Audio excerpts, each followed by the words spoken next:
karangkada, live traffic update muna tayo. Ang nakikita nyo sa inyong mga screens ay ang feed mula sa MMDA Metro Base. Ito ay dyan sa may EDSA P. Tuason area. Unahin mo natin yun sa left side. Yan yung southbound lane ng EDSA. Medyo mabigat na ang daloy ng trapiko sa mga oras na ito. Yan yung mga galing ng Quezon City at papunta yan ng Pasig at Mandaluyong area. Samantalang nasa right side ng iyong mga screens, yan yung northbound naman ng EDSA. Yan yung mga galing ng Mandaluyong at papasok ng Quezon City at papuntang Kamanaba. Magkabilang panig ngayon ay matraffic dahil rush hour na. Samantala, dumako naman tayo sa situation dyan sa may Quezon Avenue Corner Scout Chuatoco. Yun na sa left side, yan yung mula papunta ng EDSA yan. Yan yung Quezon Avenue papuntang EDSA at papunta ng Quezon Memorial Circle. Samantalang nasa right side, yan naman yung galing ng Quezon Memorial Circle, papunta yan ng Espanya at papunta dun sa Skyway on-ramp at Quiapo area. June 18, 2025, Miyerkules. Patuloy ang girian sa gitnang silangan at mamaya kukumustahin natin ang kalagayan ng ating mga kababayan na naiipit sa gulo. Dito sa Arangkada Balita, kasama niyo pa rin kami sa mga kwento ng bayan at lakas ng masa. Ako si Nina Corpus. Bawat komento, pulso ng bayan, importante yan sa amin. Bawat issue, dadaanan natin yan. Kagapay nyo kami sa mga usaping hindi dapat palampasin. Live tayo sa DZMM Radio Patrol sa Istrenta, 92.3 FM Radio Manila at lahat ng FMR station sa buong Pilipinas. Gayon din sa Signal TV, Channel 31. Ako, si Jack Batallones. Ito ang Arangkada Balita. Lady Rider na nagsayaw habang nagmamaneho, ipinatatawag ng LTO. Isa pang rider na videohan namang gumagawa ng kalaswaan sa gitna ng kalye. Tangkang pamamaril sa isang konsehal na purnada. Ang gunman kasi nataranta. Mga plus size na pulis binigyan ng 1 taong palugit para magpapayat. Kung hindi, manganganib na masipak. At mga customer na bibili ng labubu, nagkainitan sa pila. Nabidyuhan ang isang lalaking rider habang gumagawa ng kalaswaan. Sa pool din sa video ang mala-action scene na stunts ng isang babaeng rider sa gitna ng highway. Yan ang report ni FMR News Cebu correspondent Clark Pasuit. Inisyuhan na ng LTO Region 7 ng show cause order ang isang lady rider matapos mag-viral ang kanyang video na tila pag-e-exhibition sa Mandaue City. Sa video, makikitang bumitaw pa sa manibela ang rider. Nagpapalit-palit din siya ng pwesto ng pagkakaupo. Sa isang punto, tila nagsayaw pa ang babae. Ang mga eksenang yan nangyari sa rush hour sa National Highway. Ayon sa LTO, delikado ang mga stunts na ginawa ng rider at posible siyang maharap sa reklamong administratibo at posibleng makansela ang kanyang lisensya.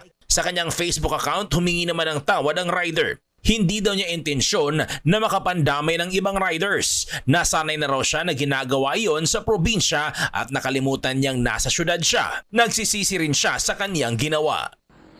Samantala sa bayan naman ng Katmon, iniimbestigahan din ang lalaking ito na naglabas ng kanyang ari sa gilid ng kalsada kahapon. Ayon sa babaeng uploader ng video, nakatambay lang sila sa gilid ng kalsada nang biglang huminto ang lalaki at inalok sila ng 1,000 piso para gumawa ng kalaswaan. Matapos ito, bigla na lang inilabas ng lalaki ang kanyang ari at tila pinaglalaroan ito sa harap nila. Inaalam na ang pagkakakilanlan ng nasabing lalaki. Sa Lapu-Lapu City naman, ipinatawag ni Mayor Junard Ahong Chan ang biker na ito. Ang lalaki, sinadyang salubungin ng isang truck. Sa isa pang video, sinalubong din niya ang isang bus. Kita rin sa video na tila katuwaan yan ng iba pa niyang kasamang mga siklista. Humingi naman ng tawad ang naturang biker, sabay payo sa ibang siklista na huwag siyang tularan. Clark Pasuit, umaarangkada sa pagbabalita. Napurnada ang tangkang pamamaril sa isang konsehal.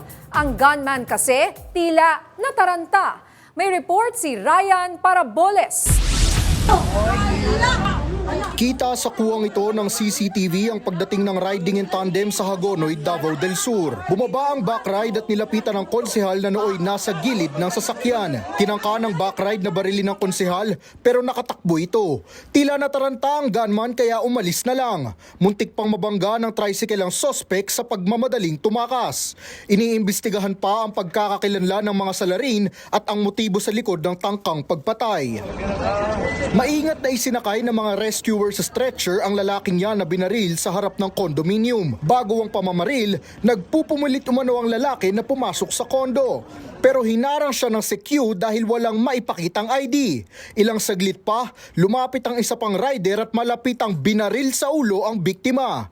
Kritikal ngayon ang lalaki sa ospital. Sa investigasyon naman ng Lapu-Lapu City Police, isang online gamer ang biktima ng sumasideline daw bilang tulak ng iligal na droga.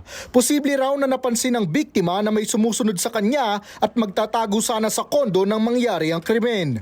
Patuloy ang pagtugis sa sospek. Pinagbabaril din ng di pa nakikilalang salari ng Indian National sa barangay San Jose, Pagadian City.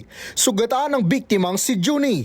Base sa investigasyon, nakatayo lamang ang biktima nang dumating ang gunman at sunod-sunod na nagpaputok ng baril. Maswerteng sa hita lang tinamaan si Juni. Inaalam pa ng mga otoridad ang motibo at sospek sa krimen. Ryan Parabole, sumarangkada sa pagbabalita. Arestado ang nag-amok na pulis sa Davao City, kinumpiska sa kanya ang kanyang baril matapos mapaaway sa dinaluhan niyang binyagan. Meron daw nakailitang bisita si Police Staff Sergeant Juni Cabaylo. Dala na rin daw ng kalasingan, nagpaputok ng baril ang pulis. Wala namang nasaktan at agad rumisponde ang kanyang mga kabaro. Naka-restrictive custody na si Cabaylo at maharap siya sa mga reklamong kriminal at administratibo. Sinimulan na ang libreng sakay ng Ro-Ro vessel na maghahatid ng mga essential goods sa Amandayehan Port mula Samar patawid ng Tacloban City. Yan ang umaarangkadang balita ni FMR News Tacloban correspondent Jay Barion. Alas 5 kaninang umaga nang simulan ang operasyon ng libreng sakay ng Ro-Ro Amandayehan Port. Ito ay sa pamamagitan ng inisyatibo ng Office of the Civil Defense Eastern Visayas sa harap ng ipinapatupad na load limit restrictions sa San Juanico Bridge. Ayon kay OCD Director Lord Byron Toricarion, layunin nito na matulungang maikarga at maibiyahe ang mga essential goods galing Samar patawid ng Tacloban City.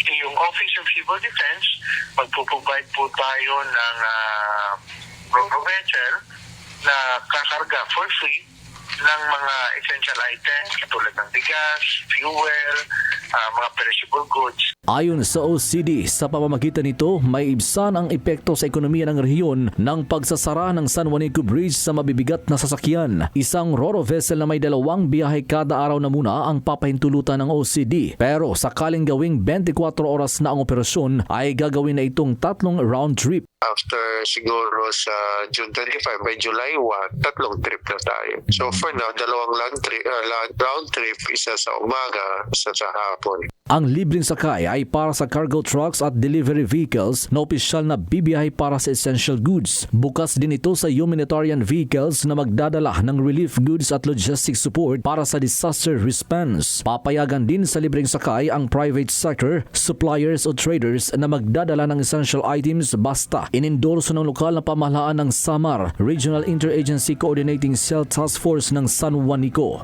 We need also to check kung may mga quarantine concerns. Kaya we don't want nga magsarang in mga possible nga mga sakit. So we're not saying nga itong mga nagka-travel na nagpapalusot na we need just to check kung tama ba anera gindeclare. Jay Barion, umaarangkada sa pagbabalita. Mainit pa rin ang usapin sa hinihiling na interim release ni dating Pangulong Rodrigo Duterte mula sa The Hague. Noong mga nakaraang araw, nakausap na natin ang mga abogado tungkol sa mga legal na usapin dito sa hiling ng kampo ni Duterte. Ngayon, alamin naman natin ang saloobin ng mga biktima ng EJK. At makakasama natin ngayon live via Zoom si Father Flavie Villanueva, kilalang human rights advocate at tagapagsalita ng mga biktima ng EJK. Sa gitna ng hiling ng kampo ni dating Pangulong Rodrigo Duterte para sa pansamantalang paglaya mula sa ICC, tanong ng marami, may karapatan ba siyang makalaya habang nililitis ang kanyang kaso? Father Flavie, magandang hapon po. Welcome po ulit sa Arangkada Balita. Jack Batallones po at Nina Corpus. Magandang hapon po sa inyo lahat, sa ating sumusubaybay at higit sa lahat sa inyo po, Sir Jack, Ma'am Nina. Yes, Father Flavie, nung huling nag-guest kayo dito, pinag-uusapan natin yun, kailan yung about sa hearing. Pero ngayon, may interim release na hinihingi. Ano po ang reaction ng mga biktima po tungkol dito? Isa sa matingkad na reaksyon po ng ating mga mahal na biktima ay dismaya.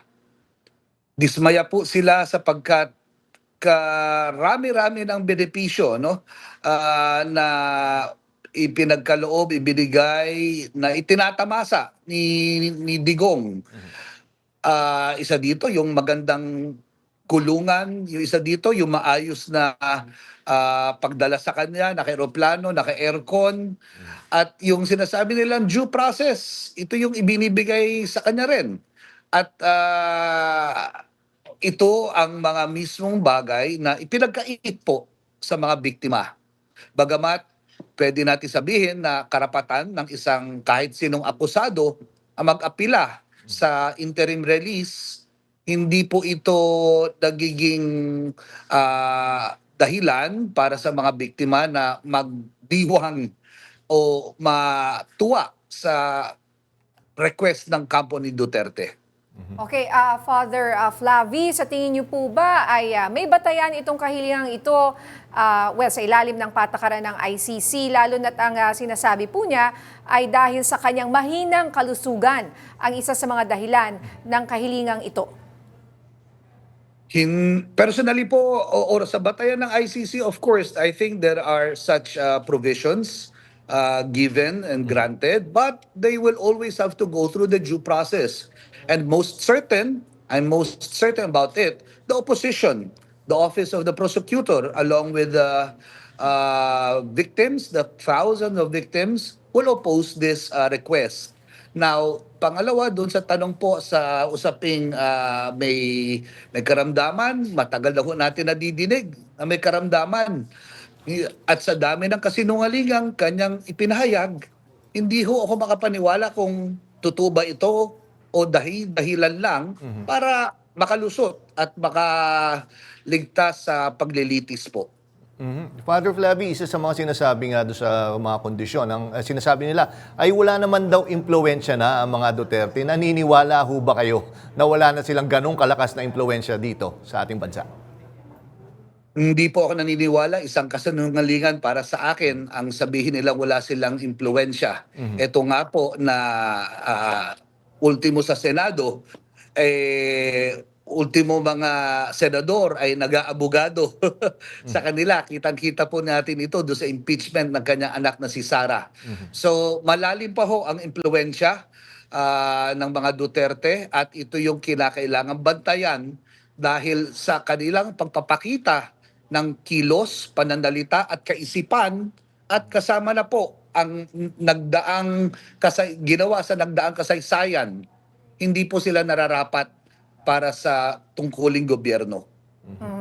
May pangamba po ba kayo na ang pansamantalang paglaya na hinihiling nila ay maaaring magbunga ng pag-urong ng hustisya? Yung definitely po, Ma'am Nina, na yung if ever in the slightest or the most remote thought na mabigyan laya, that itself I think is a bridge towards justice. Isang senyales at isang pagpapakita na tulog ang katarungan kapag siya ay napalaya pansamantala sapagkat alam ng lahat na siya ay isang arkitekto ng krimen na pinakamadugo sa ating bansa. Kaya yung mabigyan ng pansamantalang laya, sigurado ako na isang katiwalian para sa akin. Dapat siya palitis, makulong. Ano ho ang tingin niyo, Father, doon sa sinasabi, isa sa pangako niya pag binigyan siya ng interim release ay hindi na daw siya gagawa ng krimen. Ano po ang take niyo dyan? Marami na nagbigay ng kanilang saloobin tungkol sa statement na yun. Kayo po, mga victims po ng EJK, ano ang saloobin tungkol nila doon? Pagbibigay ng interim release for me is a crime itself. Though it is the right of the prisoner, pero para sa akin at sa mga biktima, krimen po yun dahil para sa mga biktima, hindi sila nagkaroon ng ganong klaseng pagkakataon. Ipinagkait sa kanila ito at kung patas ang batas, bakit ito ihinahandog sa isang taong nagsimula at nagsagawa ng isang napakadugong patayan. Okay. Ayon po kay VP Sara Duterte, hindi raw ito privately funded at posibleng humingi sila ng legal aid mula po sa ICC. Bilang tagapagtanggol ng karapatang pantao, paano niyo po tinitingnan ang ganitong hakbang? Propaganda po ang sinasabi ni VP Sara na wala silang pondo. Let's open the bank accounts. Let the president sign the waiver and let the truth be revealed. Kung wala silang itinatago, hindi dapat matakot. Diba ho? Opo. Father, ganito, may isa pa sa inaano na may nilipat daw siya sa isang undisclosed na bansa. Pero hindi pa pinapangalanan. Tingin nyo, bilang mga complainant, karapatan nyo na malaman at umapela kung ano yung bansa na ito. Tama po kayo, dapat malaman ito. At ako naman naniniwala na ito ay isang pagpapakitang gilas ng abogado nila. He has to flex his muscles and show that he is relevant and has such a capacity to propose these things. But again, nagdududa ako. Duda ako na ito'y bibigyan halaga at aprubahan. Ngunit kung aprubahan man, nararapat lang na malaman namin kung nasa saan siya. Dahil kung nasa saan siya, hahabulin pa rin namin siya para panagutan ang krimen na kanyang isinagawa, batay na sa kanyang pag-amin sa pagpatay, pagpaslang ng mga mahihirap na Pilipino. At sa pananaw ninyo po, Father Flavie, na-mention nyo nga kanina, dapat buksan niya yung kanyang mga bank accounts. May pananagutan bang ipaliwanag ng dating Pangulo ang kanyang financial capability, lalo na't nakapaloob ito sa batas ng transparency at sa SALN? Nararapat lang naman po. I think there should be no question about that, na ang bawat Pilipino o lalong higit ang mga nanungkulan ay magpaliwanag paano nagkaroon ng ganitong klaseng salapi. Saan galing itong salapi na ito? Bakit bumungkol ng ganito nung panahon ng panunungkulan? This is basic rule of transparency and accountability. Hindi dapat matakot ang isang tao, lalong higit kung ito'y nanggaling sa malinis na paraan. Pero kung nanggaling sa pandarambong, galing sa drug money, galing sa kung anuman pamamaraan, ito ay of course tinatago at ilulubog nila at kailanman hindi ipakikita. Okay, Father Flavie, last na lang po na tanong, malapit na yung September 23, yung confirmation po ng charges. Kamusta ho yung moral ng mga complainant po ngayon? Hindi ho ba sila napanghinaan ng loob dito sa mga bagong development po na ito? Hindi naman po. The complainants along with the widows and the families are looking forward po na mapakinggan ang kanilang ang magiging charges that would convict Rodrigo Duterte. Inaantabayanan, inaasam, pinapanalangin na ang katarungang ipinagkait sa kanila ng si Digong ay presidente pa ay hindi naman maulit at magkaroon ng pananagutan ang mga dapat managot at may dugo sa kabay. Okay, naku, maraming salamat po ulit, Father Flavie, sa oras na ibinigay nyo dito sa Arangkada Balita. Mag-ingat po kayo, sir, at mabuhay po kayo. Salamat din po sa inyo lahat. Saludo po sa inyo.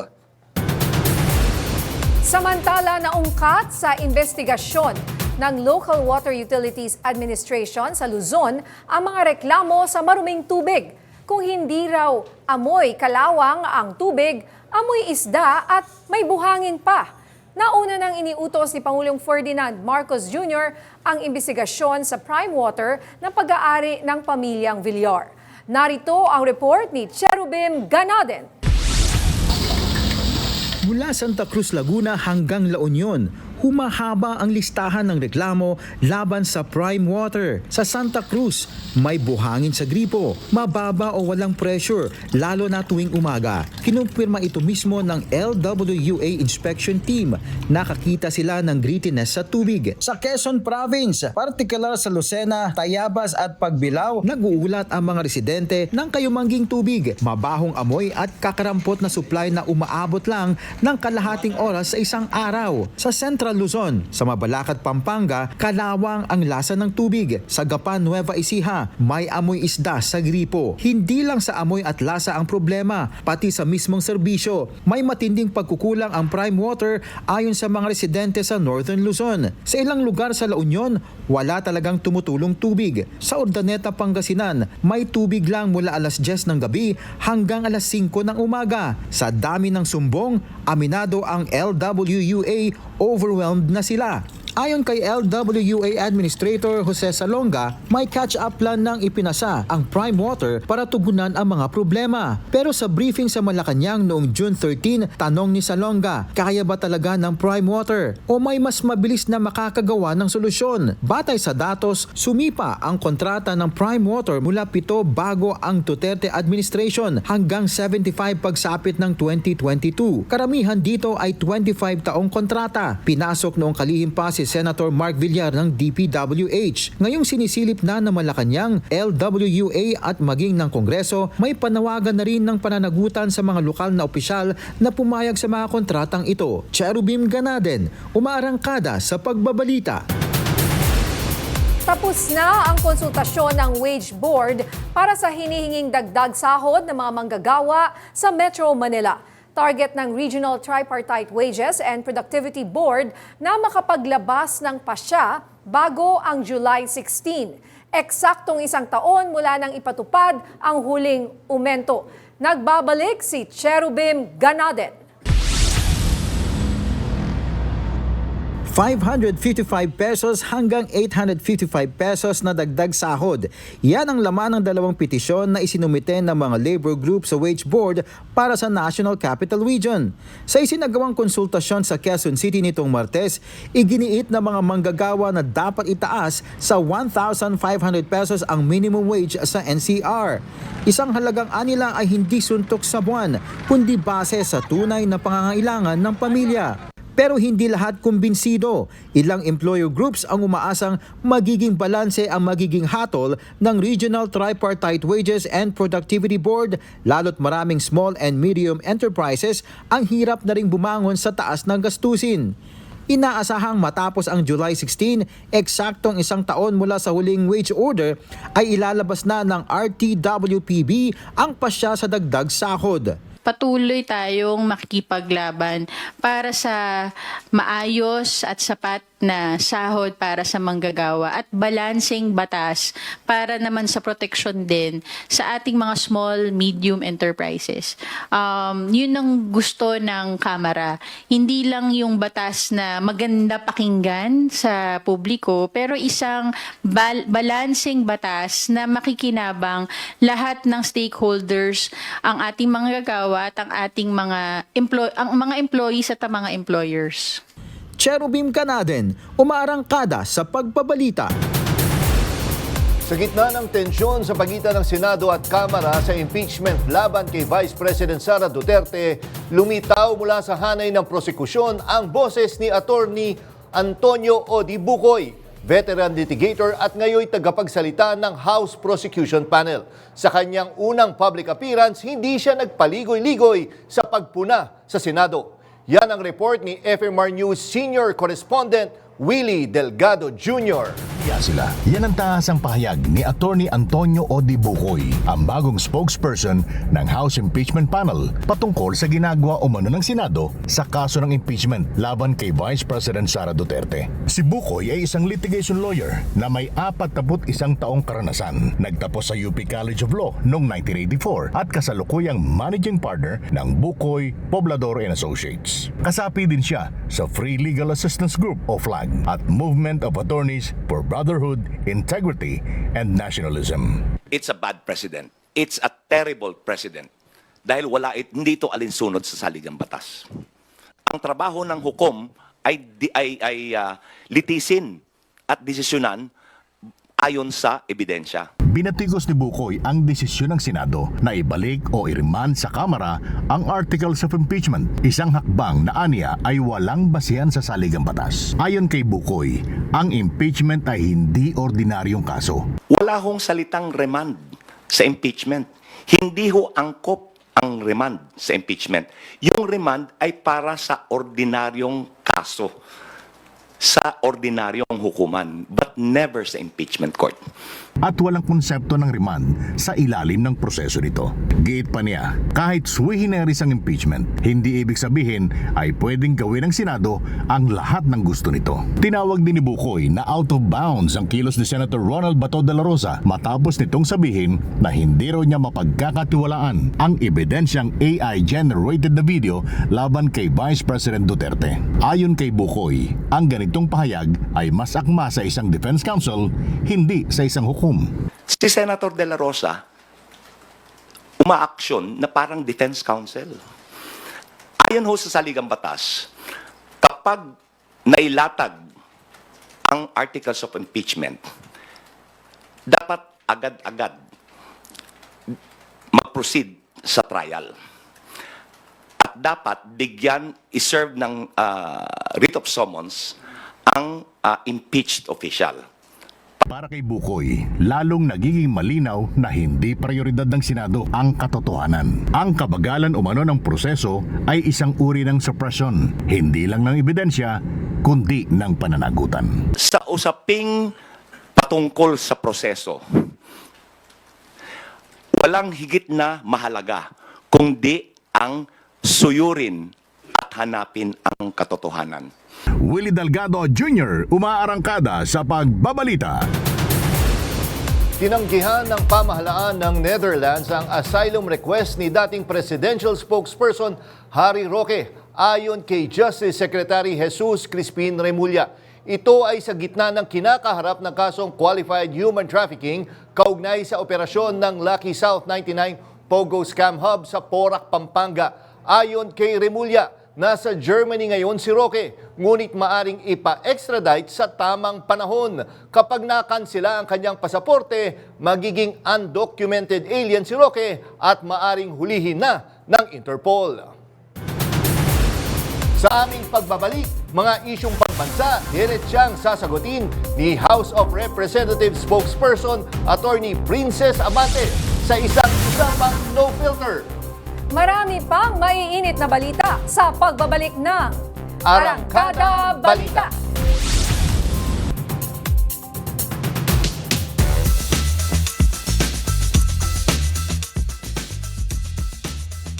Sa gitna ng mga isyong pambansa mula sa wage hike, impeachment at fake news, narito siya ngayon para sagutin ang mga tanong ng taong bayan. Kasama natin ngayon live dito sa PRTV Prime Studios si House of Representatives spokesperson Attorney Princess Abante. Magandang hapon po Attorney Princess at welcome dito sa Arangkada Balita. Maraming salamat sa pag-imbita po sa akin at masaya po ako makasama kayong lahat ngayong araw na to.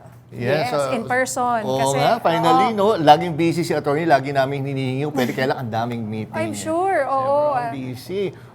Busy kayo at saka masaya kami dahil nandito ka para sagutin itong mga iba't ibang issue nga. Pero gusto naming malaman sa mga hindi nakakaalam, sino po ba si Attorney Princess Abante? Kasi parang first time na merong spokesperson ang House of Representatives. Yes, for the first time the House of Representatives assigned or designated a spokesperson that would officially speak on behalf of the institution. Kaya ako din po ay honored at privileged na mabigyan ng pagkakataon na maging tagapagsalita ng Kamara de Representante. Yun nga ma'am, konting background po para sa mga nanonood. Sino po ba si Attorney Abante po? Well, ako po ay dating konsehal ng lungsod ng Maynila. I was a 3-termer councilor. Pero bago yan, ako din po ay naging isang practicing litigation lawyer before I became a councilor. And then, nung natapos po ang aking termino noong 2022, ako po ay nagtrabaho na bilang tagapagsalita din naman ni Mayor Hani Lacunan ng lungsod ng Maynila. And then, after elections, ito na po yung nagbukas na pinto para sa akin. At ako naman, again, sinabi ko nga kanina, it's a rare opportunity to speak and yung maging tagapagsalita ng isang institusyon katulad ng House of Representatives. Napakaraming trabaho, napakaraming responsibilidad. At I am delighted to take on the challenge para ang layunin naman natin ay unang-una, malahad natin sa mamamayan yung mga trabaho na ginagawa ng Kamara, ng House of Representatives, yung mga programa, mga legislations, at definitely mahimay natin ang impormasyon, lalong-lalo na ngayong panahon ng fake news, disinformation, masiguro na may tamang pagmumulan ng impormasyon makukuha ang mga tao tungkol sa mga ginagawa at nangyayari sa House of Representatives. Kaya nga, and tama, anak po kayo ni Congressman Yes, Abante. ako po. Ano sabi niya? Oo, tsaka yun di ba, nakita naman natin kung gaano katapang si Congressman Abante pagdating sa Quadcom. Yes. Like father, like daughter ba yan? I mean, ganun, nasa dugo talaga ng mga Abante, yung ganun tapang. Sabi nga daw po nila, the fruit does not fall far from the tree. Yes. But ang tapang ay hindi lang naman na makikita yan sa lakas ng boses, pero dun sa katotohanan na willing kang ilahad. No? So yun po sana ang gusto namin magawa sa House of Representatives, na mabigay namin kung ano yung totoo, tama, accurate na mga impormasyon para sa mamamayan. At eto nga, attorney, nasa harap tayo ngayon ng impeachment trial, may wage hike debates, at iba pang mga panukalang batas na talagang apektado ang bawat Pilipino. At sa ganito ngang init ng diskurso, gaano po kahalaga ang papel ng spokesperson ng House na hindi part of the House of Representatives? I mean, usually we hear from the congressmen, congresswomen. Ngayon, you're not na. Nagkamali nga ako, tinawag ko siyang congresswoman kanina. Dahil usually kasi nagpapa-interview po talaga. So hindi po kayo, wala kayong posisyon hindi po ako member ng House of Representatives. But importante din na merong isang tagapagsalita ng pinaka-institusyon. Dahil kadalasan po ang isang representante, a member ng House, would speak about his or her advocacy, yung pinag-uusapan sa komite na kanilang hinahawakan. So maraming mga tao na nagsasalita. Ang layunin natin na siguro sa ganitong paraan, merong isa din na makakatulong at magre-re-echo ng iba't ibang mga ginagawa ng iba't ibang mga representante natin. And again, I do not just speak for one person, but I speak for the whole institution. Sa yung attorney, nakita naman natin dito sa 19th Congress, talagang medyo hindi talaga nagkaroon ng pagkakasundo ang Senado at Kamara. Nandyan, hindi nagkasundo sa wage hike, hindi nagkasundo dito sa impeachment. Tingin mo, pagdating ng 20th Congress, mas mag-i-improve ang relationship ng dalawang kapulungan po na yan? Well, being co-equal bodies, we do not always expect them to agree on everything. Yeah. At kasama naman talaga sa proseso ng demokrasya natin, yung diskurso na sometimes may disagreements, ang importante ay willing ang bawat panig na umupo at pag-usapan kung ano yung mas nakakabuti sa mamamayang Pilipino. At yun naman din ang sana makita natin sa 20th Congress, yung full cooperation ng both houses para magsulong tayo ng mainam at makakabuti ng mga legislations para sa ating bansa. Tapos yun pa nga yung inano dito is na-interview natin si your dad, si Congressman Abante, yung Quadcom. Yes. Kasi di ba nagkaroon sila ng series of investigations And anong mangyayari yan? May iwan na lang bang investigasyon yan sa 19th Congress? Paano natin maipapatuloy yan? Well, yung TRICOM, Quadcom, madaming mga super committees tayo, Yes, di ba? May oo. TRICOM that handle the fake news and disinformation. Meron tayong Quadcom that handle the extrajudicial killings and POGO. Meron tayong good government na committee hearings that handle yung good governance ng ating bansa. And then may Quintacom pa tayo para sa sapat na pagkain. Before natapos yung 19th Congress, naglabas naman sila ng kanilang committee reports for recommendation, for legislations, for future for cases to be filed against appropriate persons involved, no?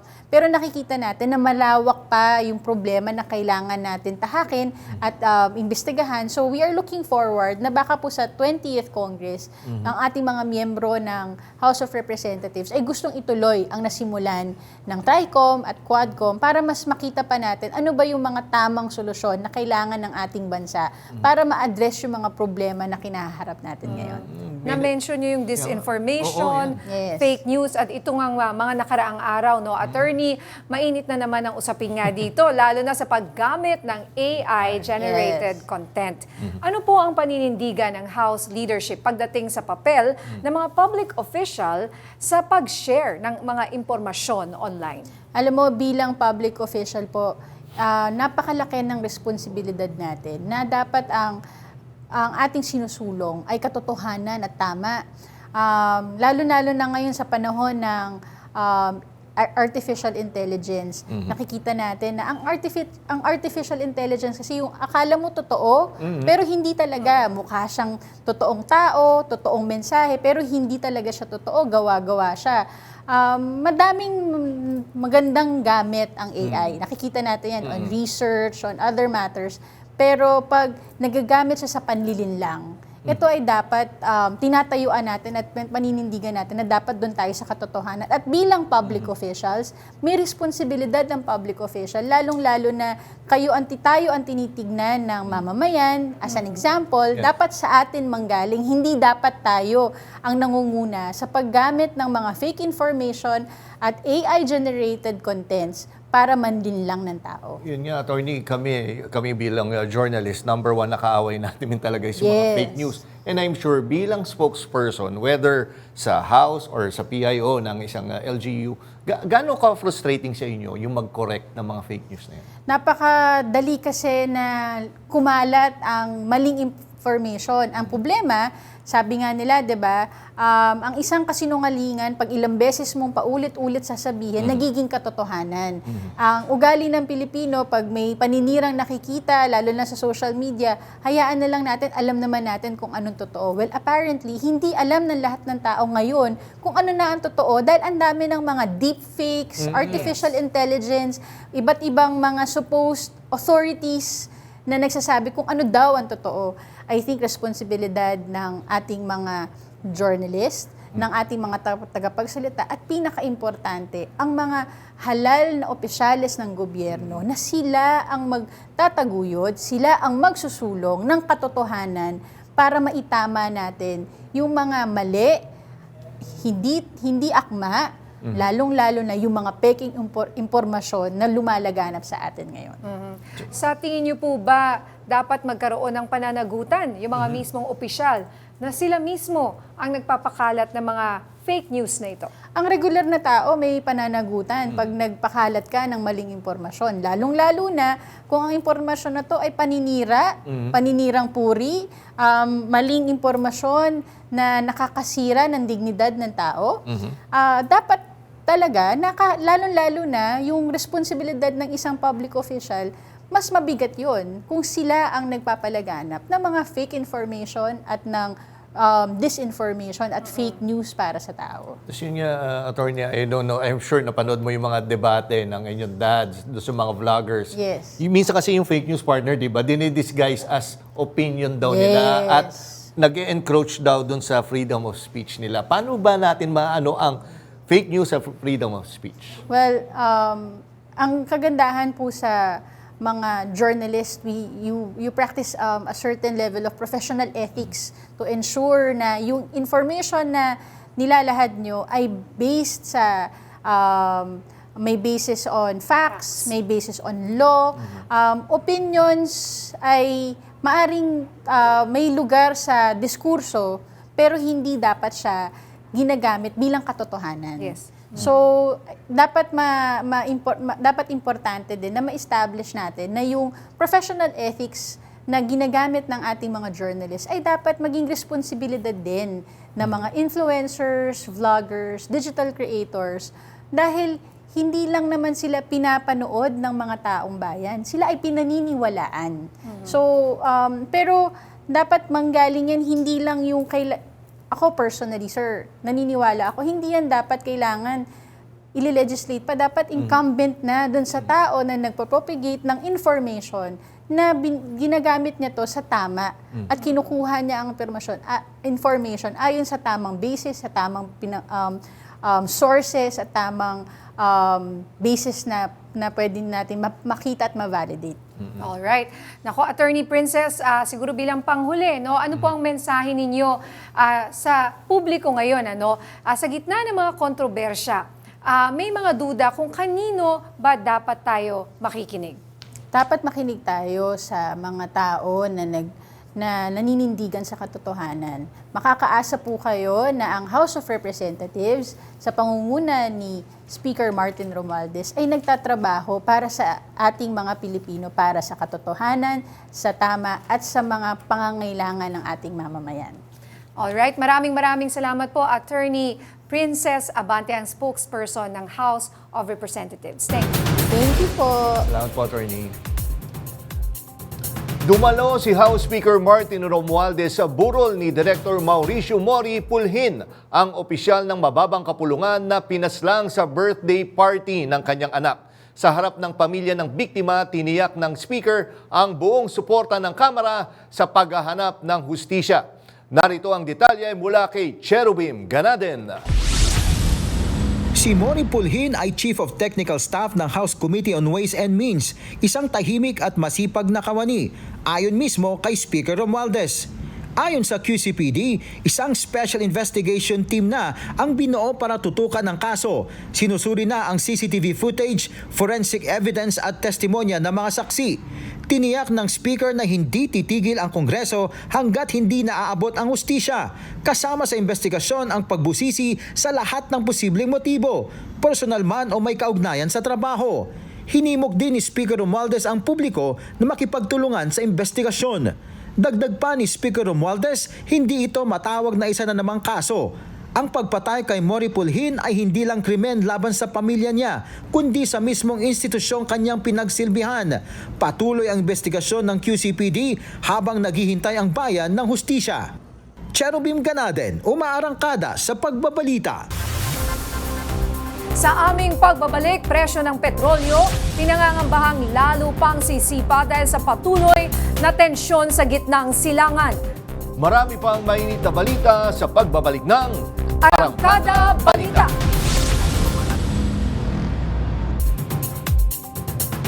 Umabot na sa 150 Pilipino sa Israel ang nagpahayag na kagustuhang umuwi sa Pilipinas. Ito ay sa harap ng tumitinding labanan sa pagitan ng Israel at Iran.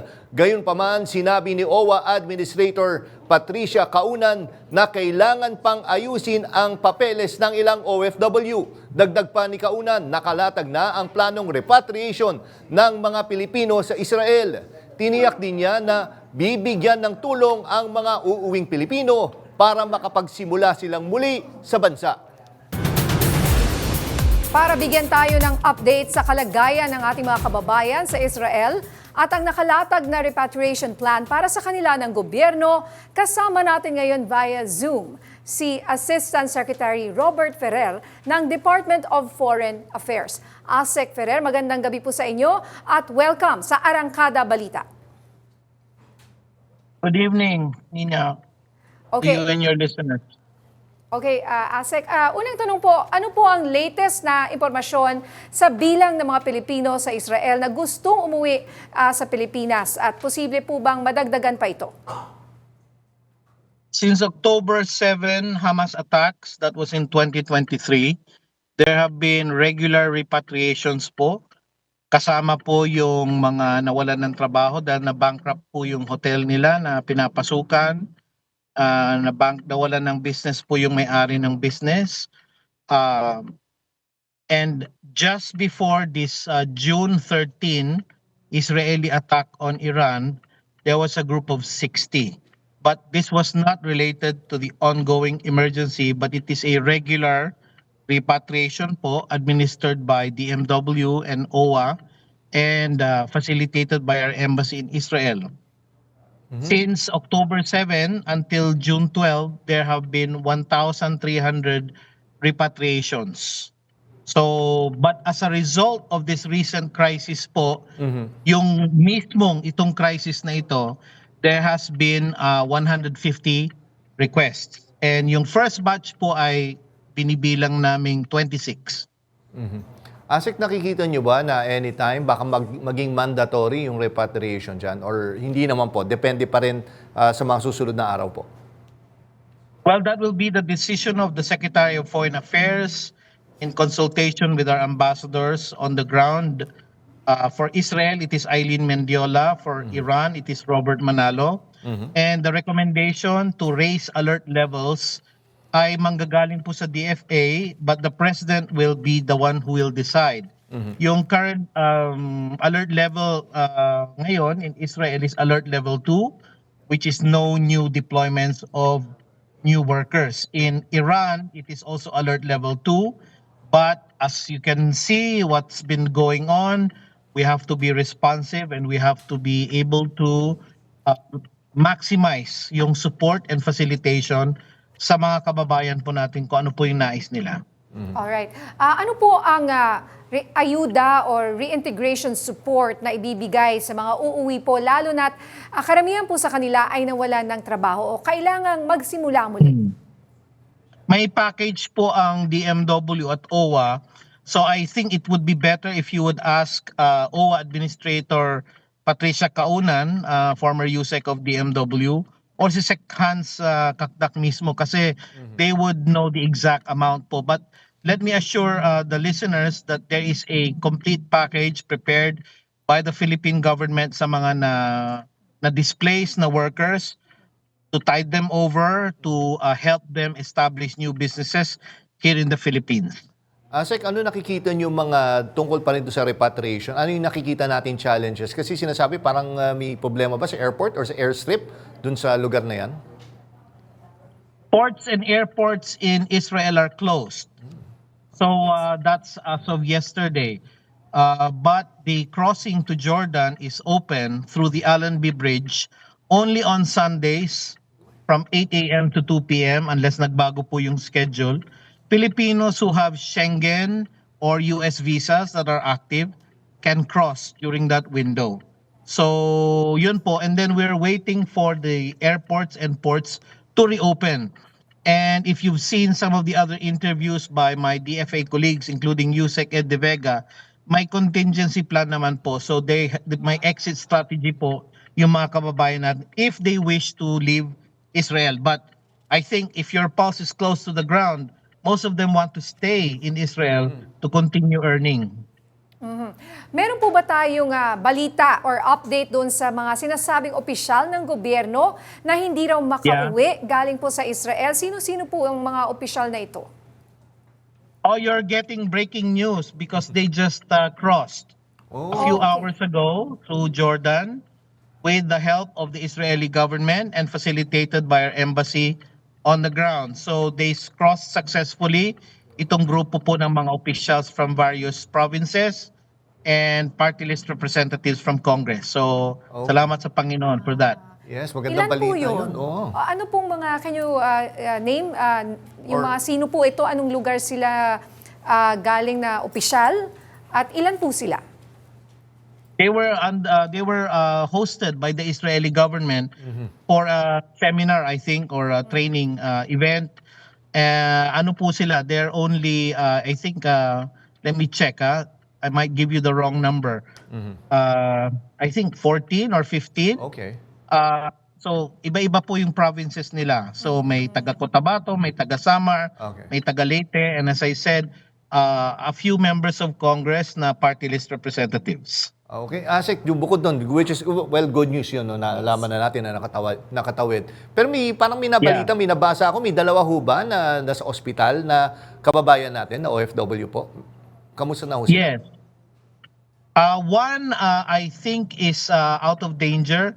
The other one is in critical condition pa. So we're waiting for updates pa from our embassy in that regard. So I hope and pray yung nasa critical po, maayos na po ang kalagayan niya. Sana within the next 24 to 48 hours. Let's Alright. pray. Lastly, Asek, ano po ang mensahe ninyo sa ating mga kababayan sa Israel na nag-aalangan pang umuwi, lalo na po sa mga patuloy na nagtatrabaho kahit may banta sa kanilang seguridad? Well, we respect the decision of our kababayan. We are a democracy here in the Philippines. We're a democracy abroad. If they don't want to go home, we cannot force them to go home. If they want to go home, all the full assistance of the One Country team, led by our ambassadors on the ground, is available po sa kanila. That is your decision po. But we do advise that you closely follow the advisories of the Philippine Embassy. Published po yan sa Facebook nila at sa kanilang website. And please follow closely updates from the Israeli Home Front.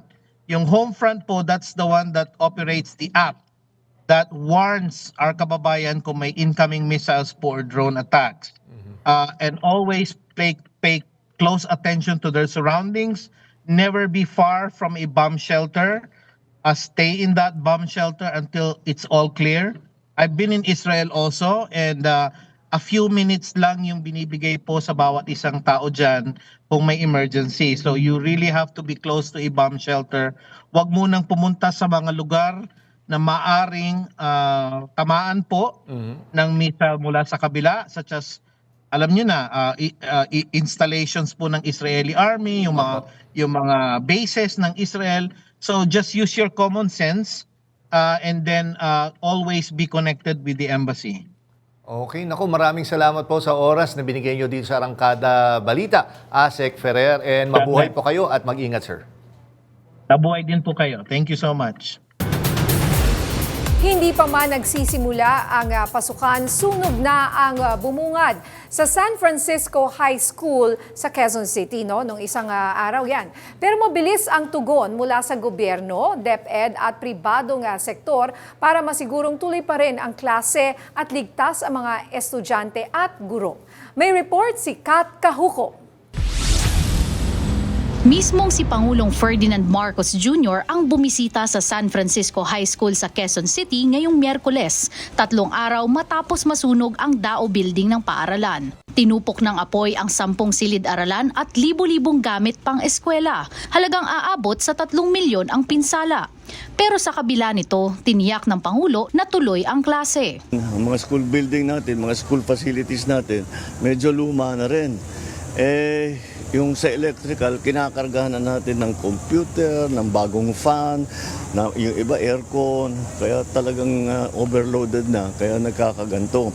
Kaya siguro we have to look at the other schools also, na tiyakin na at the very least, may magandang fuse box para hindi makapag-overload sa ating electrical systems. Nangako si Education Secretary Sonny Angara na ipapaayos ang mga nasirang kagamitan at istruktura para hindi maabala ang klase. It's an opportunity for us to upgrade the building.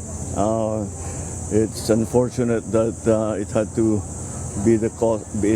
to have happened because of a fire. Pero hopefully pagbigyan na tayo dahil umuulan na, hindi naman maging masyadong madalas ang ganyang klaseng sunog. But yes, we'll just keep going. We'll just continue to make sure that the children are able to attend class, that the teachers have what they want. Yung mga nasirang gamit, we will replace it.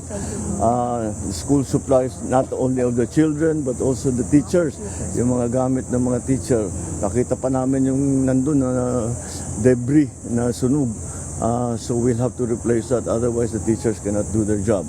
Samantala, nagpahatid na rin ng tulong ang ilang pribadong kumpanya sa pamamagitan ng pagpapadala ng mga upuan. Tumulong din ang Alumni Association, barangay at iba pang paaralan.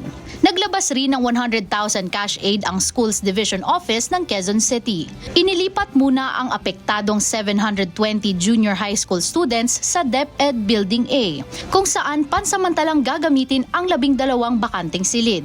Plano rin ng DepEd na magtayo ng bagong 4 na palapag at 20 classroom building upang kapalit ng nasunog na Dao Building.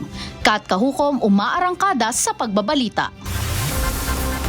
Sa DFA nga kanina, tandaan sa mga nanood kanina, may bili ng DFA, sabi nga common sense, pag may delikado is ilagay nyo sa safety. Punta kayo sa mga bomb shelters na malapit. Yung mga houses na syempre na may ganon. Syempre, At makipag-ugnayan sa DFA. Oo, patuloy natin na pinagdadasal ang ating mga kababayan na nakikipagsapalaran hanggang ngayon dyan po sa Israel at sa Iran. At yan ang mga balitang umarangkada ngayong araw. Ako si Nina Corpus. At ako naman po si Jack Batallones para hindi mahuli sa usapan, kapit lang hanggang sa susunod na Arangkada Balita.